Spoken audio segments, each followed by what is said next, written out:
stop telling me about it.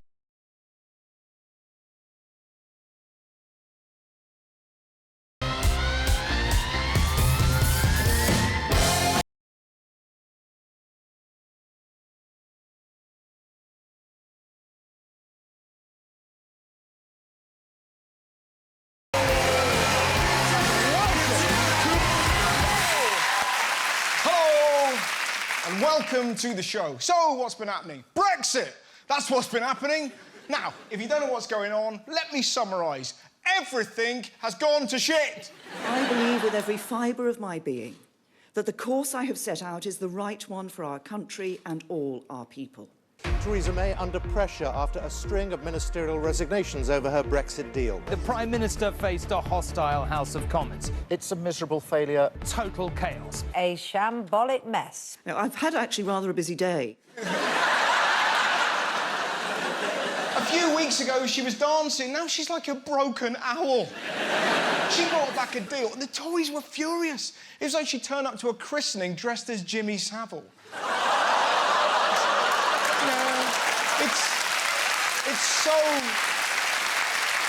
It's so confusing. Is she going to stay? Is Brexit going to happen? How the hell is a self-serving twat like Jacob Rees-Mogg setting the agenda? The leading Eurosceptic MP, Jacob Rees-Mogg, announced he was submitting a letter of no confidence. This is about not having confidence in the current leader and believing that the deal simply does not work.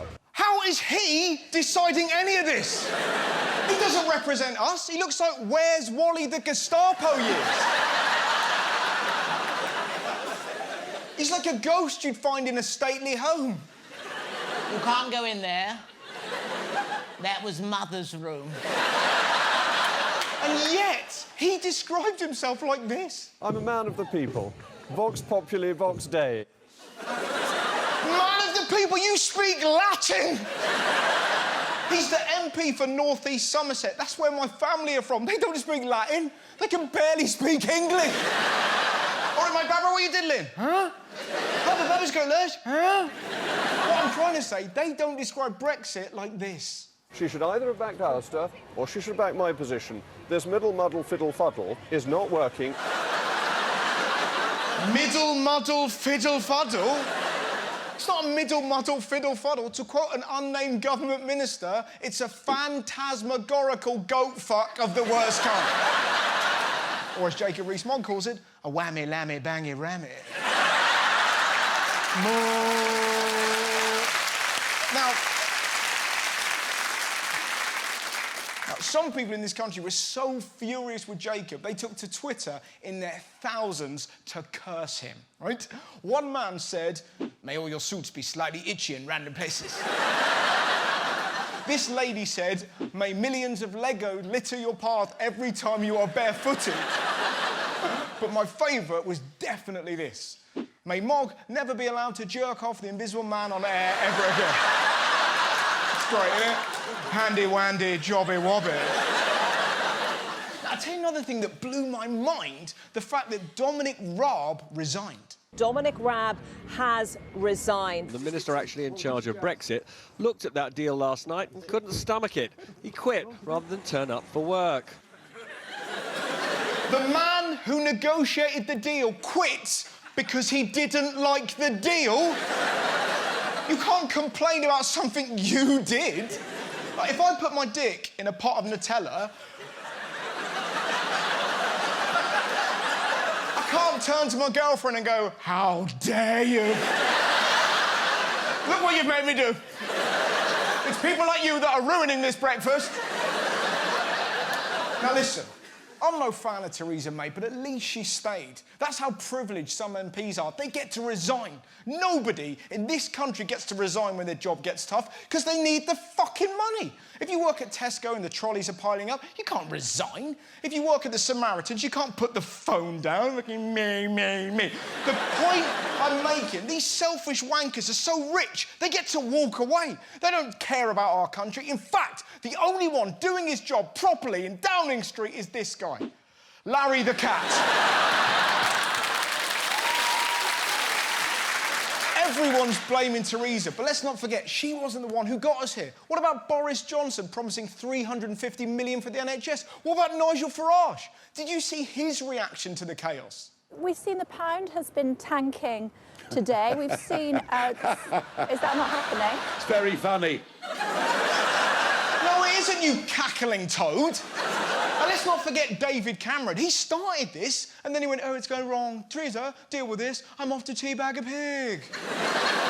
Where's he? What's he been doing? Turns out, it's this. I'm here with my good friend David Cameron from England, the ex-Prime Minister. I'm here with the Governor. He did a great job, and I'll be back. No, you fucking won't. To quote my right honourable friend. So what's happened to that twat David Cameron who pulled it off? Let's be fair. I think you're referring to our former Prime Minister. Where is he? He's in Europe, in Nice, with his trotters up, yeah? Where is the geezer? I think he should be held accountable for it. He should be held accountable for it. It's a valid point. A lot of people do feel... Twat. That...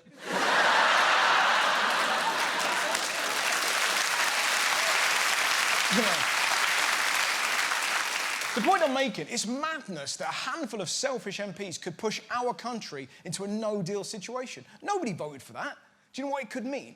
A no-deal Brexit could mean food rotting at ports. A no-deal Brexit may mean cancelled NHS operations. A no-deal Brexit could trigger recession. And, most bizarrely, a no-deal Brexit could ground aircrafts with UK-made parts.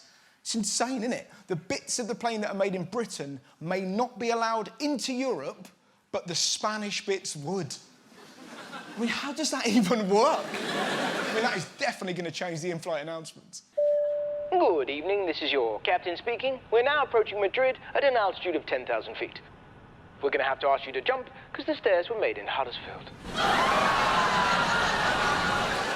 Do you know who prefers a no deal? Jacob Rees-Mogg. Is it because he desperately wants to help the people of the UK? Or is it because Theresa's deal commits the UK to crack down on tax avoidance via offshore subsidiaries in places like the Caymans? And the investment firm that Rees-Mogg helped found has offshore subsidiaries in the Caymans. Now, I ain't saying he's a gold digger. I'm saying he's a greedy Victorian bastard. It's,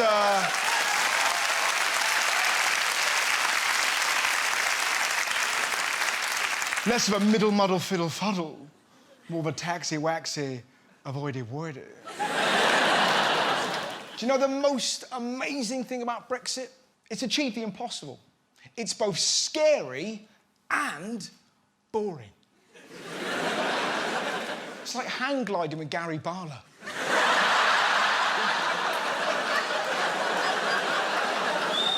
Me and Robbie never got on. Fucking hell, mate. I had a dream the other day about batteries. Jesus! Now, the only bright spark in a dismal week came from us, the people. Look at the magnificent way this Irish lady is dealing with Brexit. We are hoping that there's no hard border, but if there is, if they put bricks and steel up, I'd creep through a hedge. But my hero of the week was this guy. He wins my award for most persistent protest ever. And I know that you've said if you think negotiating the withdrawal agreement was difficult, then what's to come could be even more tricky. I mean, absolutely. I think we need to remember where we are at this stage. So regardless of what happens to the withdrawal agreement, whether the UK Parliament rejects it or accepts it, at some point the UK and the EU are going to have to continue negotiating. So, you know, we've got three options, essentially. The UK Parliament rejects the deal and the government decides to go back to Brussels and negotiate, but we don't know if there'll be enough time.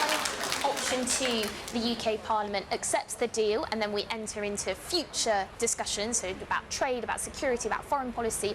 And the third option, of course, is the UK Parliament rejects it and we enter no deal. But even then, we're going to have to go back to Brussels at some point. And, you know, this is a complex negotiation. To think that, the most difficult part has been passed is wrong. Phenomenal. Phenomenal.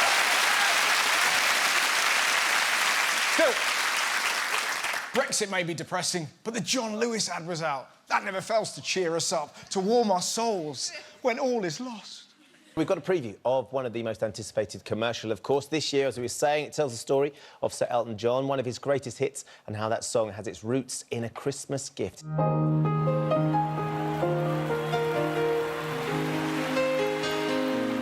It's a little bit funny, this feeling inside. I'm not one of those who can easily hide. What a load of absolute shit! Yeah, that's not a John Lewis ad. Where's the penguins? Where's the animals on the trampoline? I never thought I'd say this, but I'd rather have the paedophile on the moon. It's ridiculous. Iceland can't have an orangutan saving the world, but John Lewis can make an advert for Elton John's tour. What's that got to do with Christmas? Ramadan is more Christmassy than that.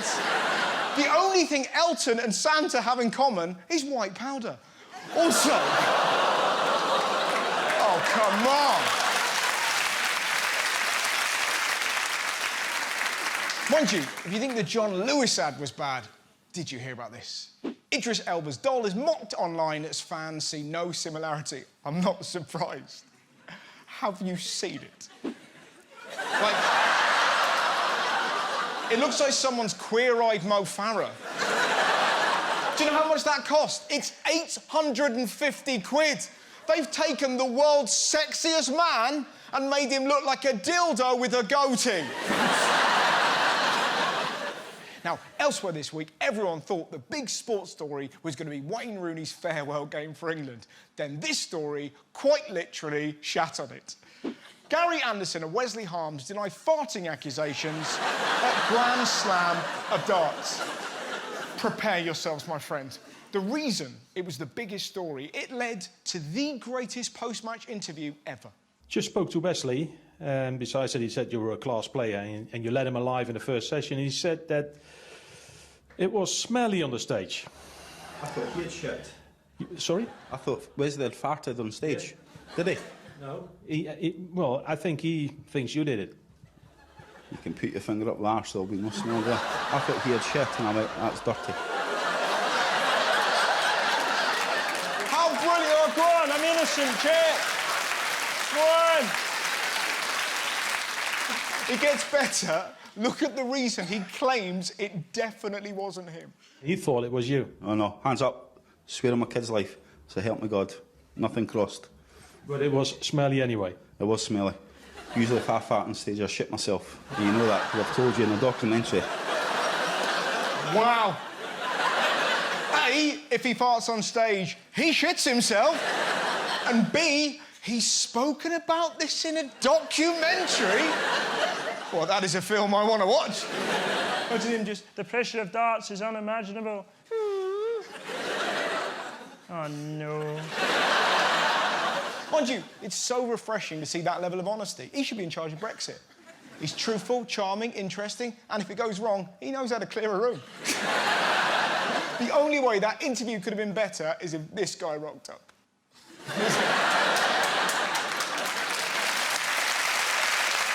Join me after the break when I'll be talking to a man who's hung out with Nazis, pornographers, and Scientologists. The one and only Louis Theroux.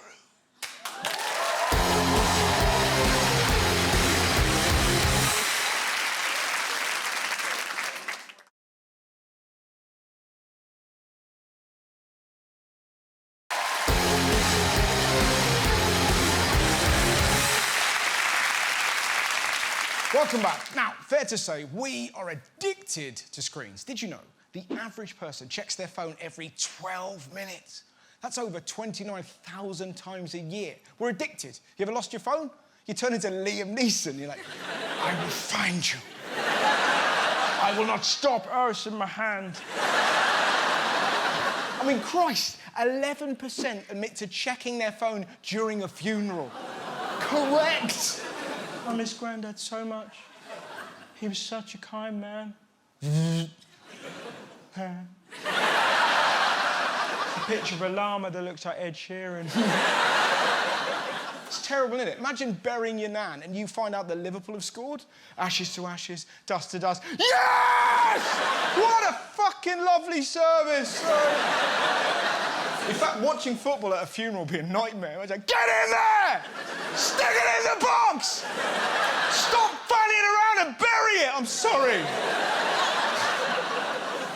And it's not just funerals. 7% admit to checking their phone during sex. I mean, come on! What is so important it can't wait 18 seconds? Oh, I banged her twice. It's insane. Who is there making sweet love? Just going, have a look at that, look. He does look like Ed Sheeran, doesn't he? Pass it on, have a look.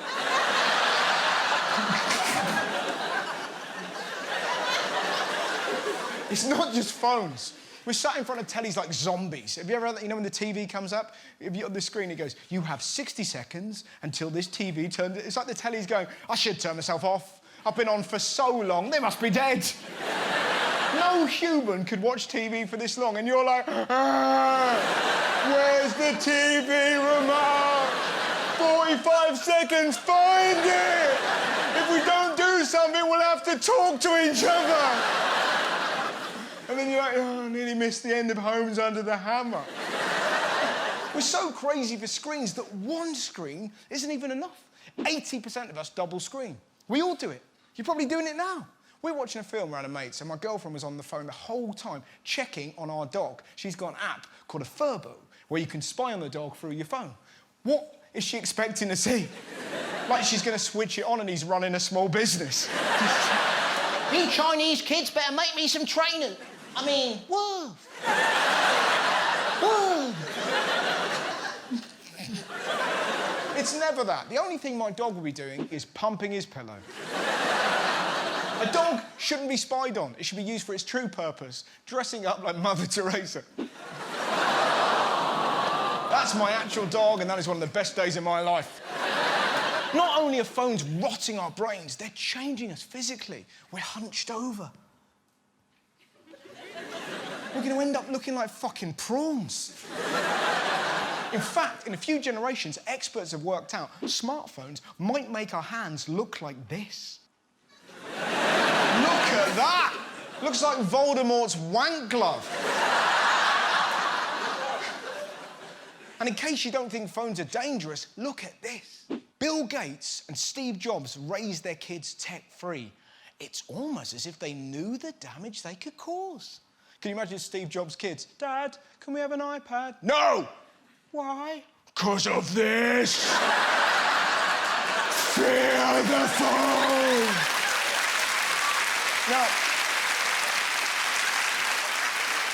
Now, don't get me wrong, right? I'm not one of those, I don't think we should have a phone kind of a guy. It's like me and my mum met this guy in India, and he was all like, I don't have a phone. When I want to know the answer, I ask the universe. It was all tie-dye and judgment. I'm here to find myself. And my mum went, If I were you, I'd stop fucking looking. You appear to have arrived at Dickhead Avenue. But it is ridiculous at the moment. You have this device that gives you everything, so you take in none of the world. And it's all fake. We're checking up on our friends' social media. We're not enjoying life. We're enjoying a version of their life that isn't really their life, but then we compare it to our life and then post a fake version of our life to compete with the fake version of their life. Fucking hell!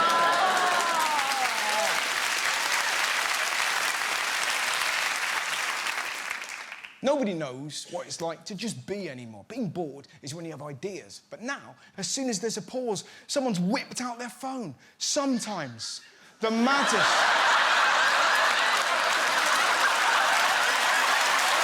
Sometimes the maddest bits of life occur when you put the phone down and live in the moment. Like...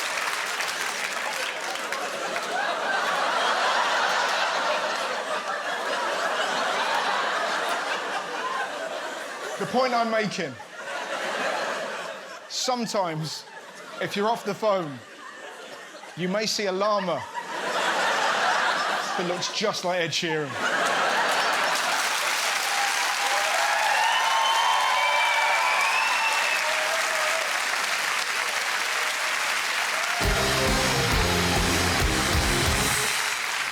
Now it's time for some playground politics. This week, I spoke to the children of the world about feminism.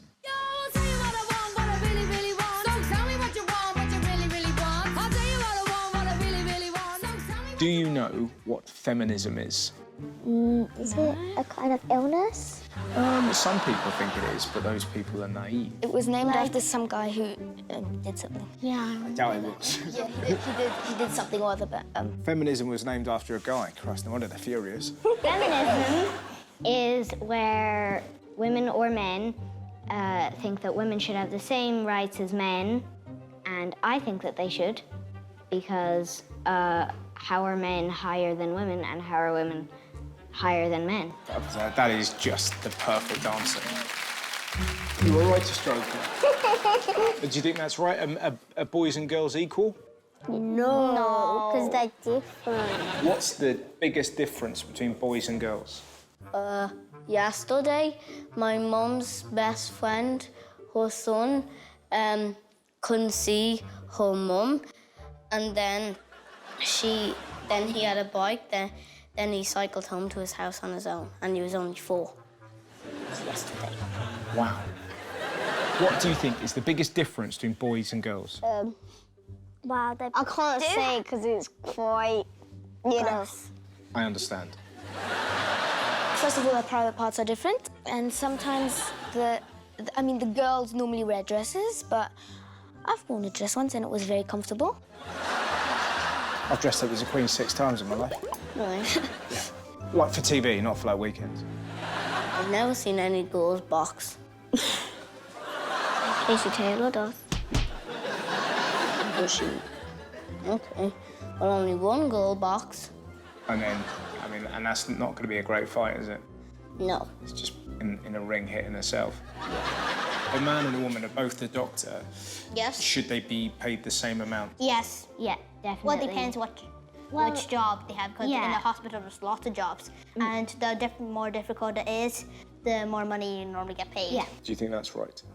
Yeah. No. I think I'm going to look back on this one day, and it's going to be very funny, because once you've, become Prime Minister, or you've become an amazing businesswoman or an astronaut, but before you did all these brilliant things, remember when you spoke to that idiot? What is your name in the first place? What do you think my name is? Have a guess. Russell Howard. It is. Russell Howard, yes. Hot. Hot. A bit. Next question.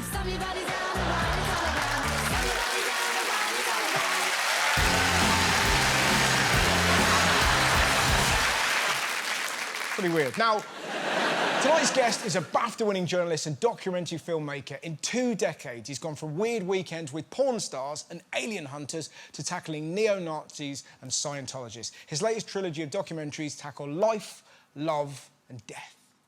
What is the true cost of adoption? We've just lost a grandchild. I'm excited to meet my birth mom.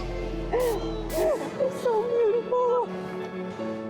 Is one partner always enough? They are good together, and she is good for the 2 of us. Would you want to live this life? Should death ever be a choice? There is a line that you can't cross, isn't there? But what is the line? Crossing the lines of life, love, and death. Please welcome the legendary Louis Theroux.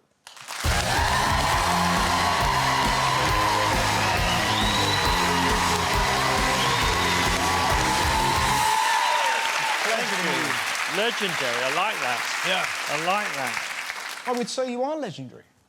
If you say so, I won't disagree. We've had many guests on, but I've never had an audience when I said your name. The noise that you made was extraordinary. I'm talking about... But no...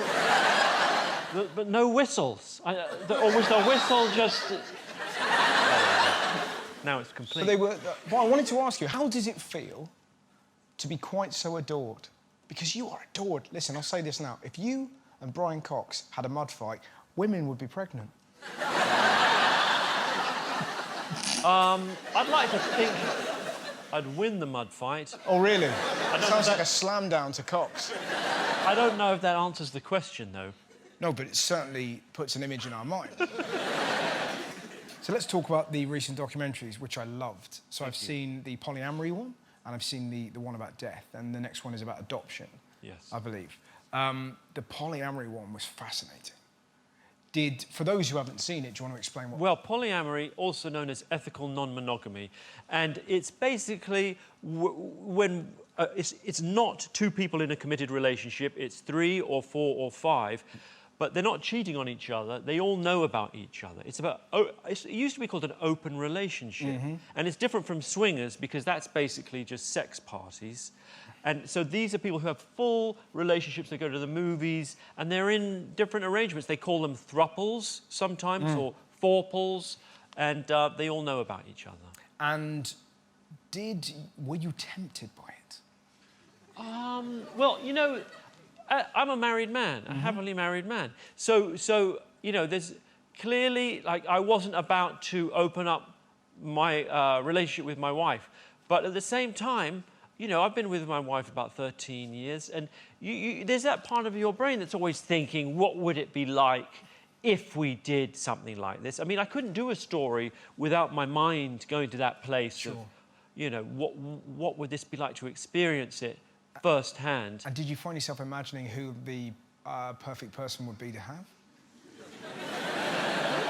I'm curious. It's what I learned, OK, in the world of polyamory, is that it works for some people. Yes. Which is, in a way, the first surprise, because you might think everyone would collapse in sort of jealousy and recrimination. It does work, but when it works, it's when the women are close friends. Does that make sense? Yes. So the women, in a way, are the bedrock for polyamory. It's a good way of putting it. There's going to be a lot of bedrocking. There's a lot of bedrocking when it's working. Yeah. And so what I'd be thinking would be, who is my wife? The woman would have to be closer to my wife, and it would be a woman, Russell, in case you're wondering. No. I mean, the woman, although it doesn't have to be, you know, other options are available. Sure. Make your own choice. Yeah. The woman would be very closer to my wife than she would be to me, I think. That's how it would work. So I'd have to be thinking about my wife's friends. Yes. And which of them do I find attractive? Yeah. So I've never had that. See, I thought you were going to say a random celebrity, but you've managed to work yourself into a more awkward situation. Because your wife might watch this. I mean, does he mean Linda? Right. We do have a friend called Linda. Do you? I can't give you names. Well, it's Linda, isn't it? Let's not walk around. But it made me think about it. The thing I found really fascinating, there was a guy called Jerry in it, and there was an incredibly heartbreaking moment when he said he would be up for being in a sexual relationship with his wife and his wife's boyfriend. That's right. And the wife went, I can't see that happening. No. And it killed me. Yeah. How did it make you feel? And then he said, realising that he was not going to get that one by her, yeah. Well, it would also be all right if I just watched you having sex. Yeah. And then she said, no, that's not happening either. But how did you feel then? Did you not... You know how... I felt a bit bad for him, if I'm honest. Yeah. But did you feel like you wanted to intervene? A bit like, you know, like recently, the David Attenborough's film crew saved those penguins. Yeah, they did. Did you feel like saving Jerry? There's a part of me, you know, that of course felt... But do you know what I mean? Yeah, I do, yeah, I absolutely do. It's in the nature of documentaries that, you know, of the kind that I make, that you do want, you know, there's an urge to intervene, but you can't. You know, part of these docs is giving people the autonomy and the respect to make their choices. Yeah.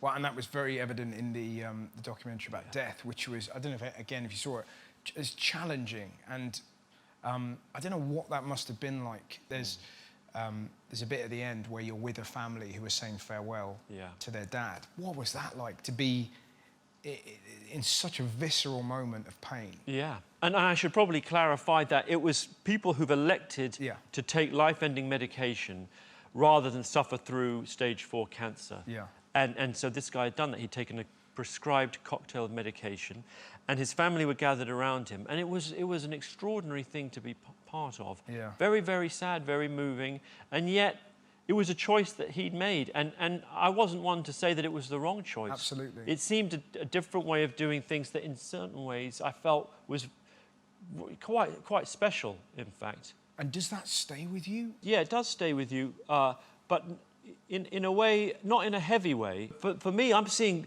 wonderful, loving people, a family, surrounded around a guy who's made a choice. Yeah. So I go home and it might be in my mind, but it's not, it doesn't put me out of sorts. Do you ever keep in touch with anyone that you've made a documentary with? Yeah, I do. No, I mean, in the early days, I used to almost regard it as a bit of a duty of care, you know, that I went out and I thought, well, after I go home, I should stay and check up on these people. And then, you know, 50 hours of TV later, it's not really realistic. Yeah. But from the olden days, I made a show about the porn industry, and there was a guy called JJ Michaels. He'd done 2 weeks in the porn industry as a performer, a male performer, when I first met him. And then after that, he stayed in a few years. He did about 500 films, right? That's more than Steven Spielberg. Yeah. Quite impressive. Yeah, yeah. Not quite the same level of yeah. artistry. But, you know, you tried getting wood on set under hot lights. Yeah. He's now working for... Moving on. Oh, I like that. In my head, I'm just thinking E.T. got bone. But yeah. So he got out of the business. He works for Boeing. He emailed me the other day. He'd actually watched the polyamory program and had emailed me, so I really enjoyed that. So I had a little catch-up with him. Yeah. He's got 70 people under him. Not like that. In the end, I used to torture myself with the idea that, I become sort of quite close. It's quite intimate sometimes, the level of access that what you go through with people making these documentaries. And so I think afterwards, maybe they expect me to keep up. But really, they know what the deal is. You know, you go as a journalist, you're filming, you make a programme, and then for the most part, you move on. You drift away. Now, what do your... you've got children. How old are your kids? 12, 10 and 4. And what do your kids make? Do they know what you do? I don't really encourage them to watch. In fact, I don't know that they've ever seen one of my programmes all the way through. Yeah. The 12-year-old might be on the verge of being able to watch some of the lighter ones. Yeah. Maybe the wrestling episode, that one. But it's going to be extraordinary, though, isn't it? Because he loves you, and he's about to love you even more when he finds out that his dad's a legend. It's going to confuse them a lot. Yeah. Because they think I'm a bit of a dobber, actually. A dobber? Are you a weasel? Why are you ratting on? A plonker. Oh, a plonker. A divzoid. So I know a dobber as being... Oh, not dobbing someone in. Like a bell end. A bell end. I can't see that you're a bell end. A toolbox. A pranet. A pranet. Yeah, I'm afraid so. I don't think you're any of those things. Well, only in a... Well, I'm not your dad. I don't have to say, Russell, 9 o'clock, come on, time for bed. Come on, Russell. Sounds like we're describing polyamory. What's fascinating about you have an incredible cross-generational appeal. Like, my mum loves you, my sister's kids love you, and there's a thing, I don't know if you know about this, and don't know if you know, but online, called Out of Context Louis. Yeah. So basically, people have written down your quotes, and they get great enjoyment from it. I thought what we do is we do this to see if you can remember where it comes from. Yes, yes. So here's the first one. I might be annoyingly good at this, I think, but I don't know. I like the fact that you adjusted yourself ready for the quiz. Yeah, I'm ready. Right, here we go. Smile, get dressed cowboy. Yeah. How could I forget? That was the porn episode of Weird Weekends. OK. And those Polaroids still exist somewhere. That's a scary thought, isn't it? What, have you in the buff? There's me in the buff. We took 3 or 4 of them. I was genuinely naked, and they had to blur it out. Quite a large blur. Not a boast. We've got another one here. You like to flirt, don't you? Well, That's yeah. with, that was when Louis met the Hamiltons. Yeah. Oh, my goodness, yes. I look like I've been mesmerised. And you've got form with politicians. I didn't know that you were Nick Clegg's fag. Yeah, you might want to explain the term fag. Oh, it's a public school term. It's you were kind of like his butler slash bitch. Kind of, yes. In prison parlance, I was his punk. Yeah. I was in the young... he was 2 or 3 years older, and I used to go around waking up in the boarding school, waking up the older kids. And was that your job? Job wake him up? Is how I fagged. Yeah. Yeah. And so I woke him up. He was a very deep sleeper. Is that right? I know, this is great knowledge, right? He was a very deep sleeper. Yeah. Well, I don't know what else to tell you about that. So you had to sort of, like, just... You used to really had to you had to really go for it. Yeah, yeah. And Because if you just did a few and left it, you got in trouble for not what... You're like, Theroux, why didn't you wake me up this morning? I said, well, I gave you a few pumps. Yeah. And, Well, it's all gone a bit carry on, hasn't it? I love it, though. And this is the final one. I don't think I can say biatch. Yes. That was a Weird Weekends episode about gangster rap, all in the dirty South. Biatch. I can say it now, though. Talking about hip-hop, you used to write raps from the persona of the Queen. Well, you make it sound like that was I made a living doing that. I did that once, yes, for a comedy magazine at university. Yes, Did you? I did, yes. Do you remember how it goes? I do, yeah. Would you like to hear? I would absolutely... It's quite embarrassing, especially if you take hip-hop quite seriously. The idea of doing a comedy rap is almost sacrilegious. You know, you're taking a genre that was what Chuck D called the CNN of the streets, right? Yeah. And you're using it to score cheap points about the royal family and silliness. But if you That want to being hear it, said- I will do it. Yeah, I'd love you to do it. I sit bruised from chalices, stone cold in my palaces, but your crib is so cramped you suck a supper from paralysis. Rhymes, I write 'em in the castle. You try to diss me and pretty soon your arse'll squat in a cell, 'cause I can tell you it's illegal. Treason, that's the reason I'm regal. You'll do time for the crime of lèse majesty, and fuck the police, 'cause they can't arrest me. There you go. Very good. That's not me swearing, that's the Queen swearing. No. Lil Louis. Thank you. King Louis was the rap name. King Louis? What? King Louis, yeah. You're The letter E, yeah. You're the king of the swingers. Well, in a way. You are the jungle VIP. That was absolutely fantastic. Pleasure. Before you go, I've got a little treat for you. I did have. Oh no, it's here. Right. Now I read somewhere that you were a fan of things with your face on. Yes. Well, did I actually say that? You did. I've researched you.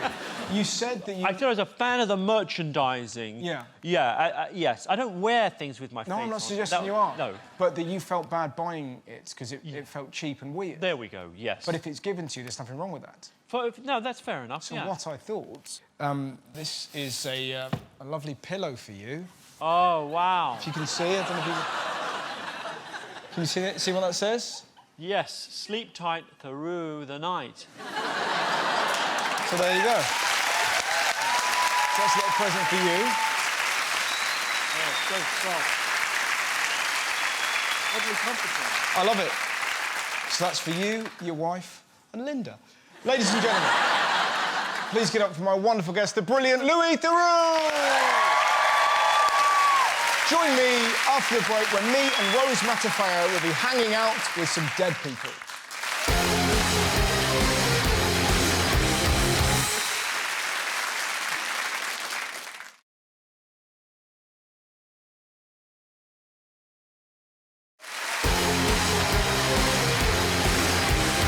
Welcome back!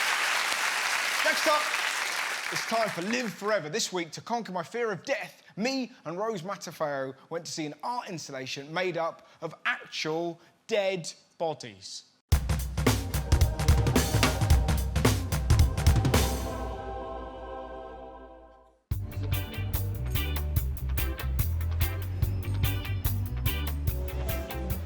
Where have you brought me? I've brought you to look at some dead bodies. Not again. Have you ever seen a dead body before? I've seen Stand By Me. Does that count? I'm scared I'm going to know one of them. Yes, fuck, that'd Imagine be you awkward. bumped into an ex. Sweet Jesus.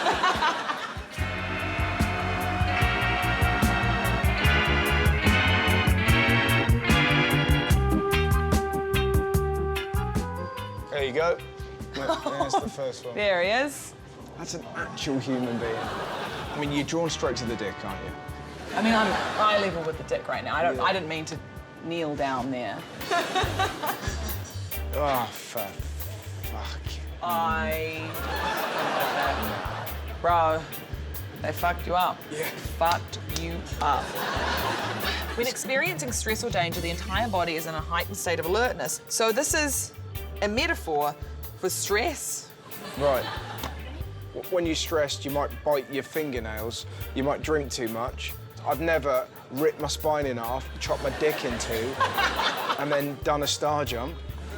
Do you think, in a way, it makes you feel these bodies are temporary? Life's a joke, feel the vibes. Yes, I mean, that is an excellent way of looking at it, but he's forever going to be like something terrible happened on a trampoline. All right, brains, baby. Oish. I have no connection to my body in the sense that I feel like I'm not going to die.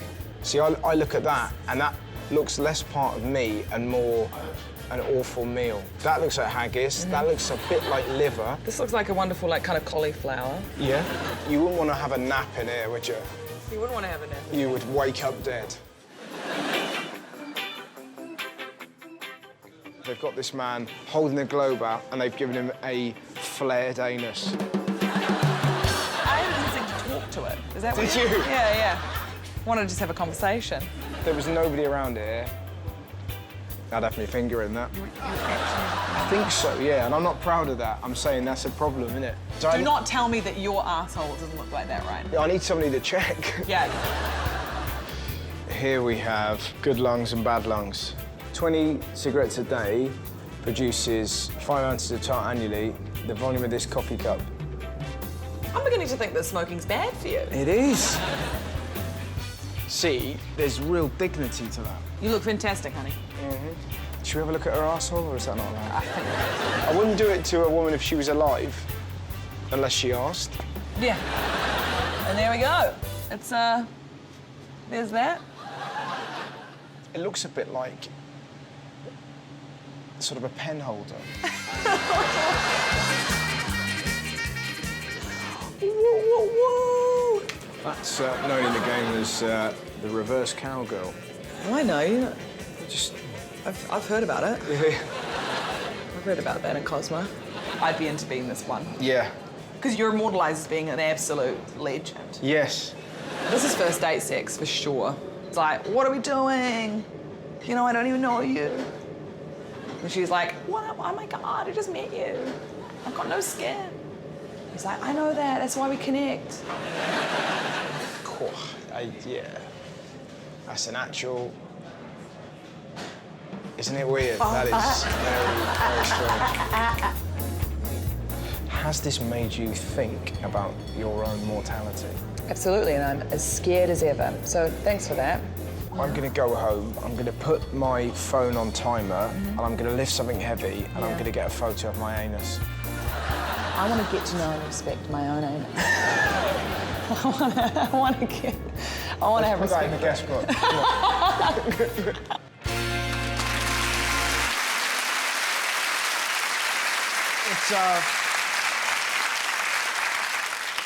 It does flare. Now, finally, we celebrate good deeds. This is the part of the show where I like to celebrate people who make the world a better place. This week, I want to salute the bravery of an incredible man.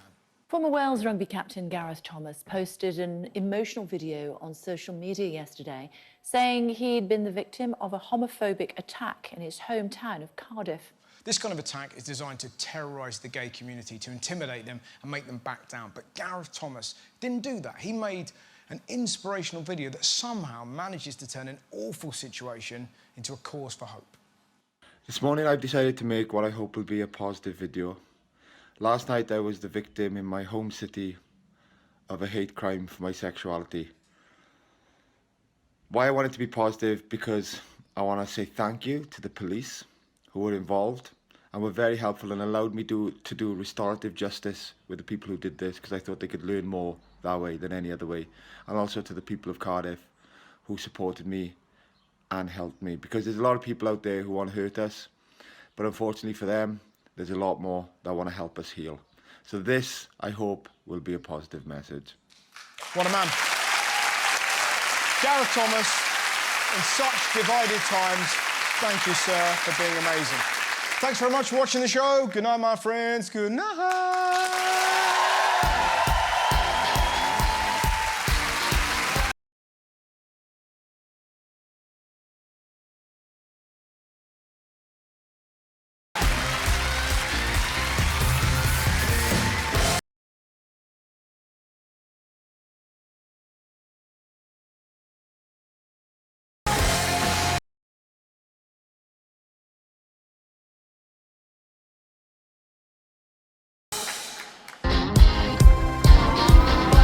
Your